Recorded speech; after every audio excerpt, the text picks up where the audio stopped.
you've also had a lot of problems these days with you're getting hacked left and right? Even your websites and your emails. Just talk about that right now. And where do you think that's coming from? Yeah. Well, I mean, I think it's planned to silence us, as you just mentioned. A group like Dr. Sherry Tenpenny, like Dr. Buttar, like Bobby Kennedy Jr., Del Bigtree, people that have been working in this area, in this group for 20 years. We're all working together, and when another scientist from another visionary viewpoint comes out and starts revealing more, then everybody is interwoven. And because you're showing these things on YouTube, and because people see the science, and when it's explained to them like we do in our books as sixth grade science, and you can show how the media is used, it's not the work.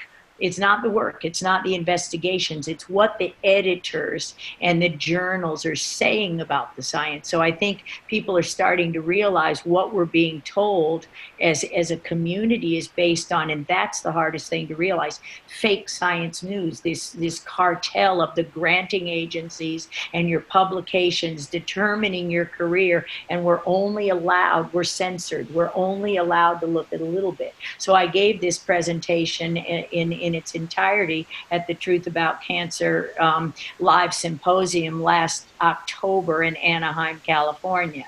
So I've been showing it since that time in various formats, and it's detailed. It kind of follows the book Plague of Corruption in what we learned and why it's there. It's almost an expose. But now all of a sudden, last week when I sent this slideshow and our book electronic version to Martin Ensering by email, he wrote me, "Oh, dear Judy, hope you're doing well. Really, you had me jailed. You ruined my career. You want to know if I'm doing well. And you haven't talked to me in 8 years. And all of a sudden, here we are. You're asking me for comments in Science Journal." So I didn't write "lovely to hear for you" or anything like that. I simply emailed this slideshow and the electronic version of the book.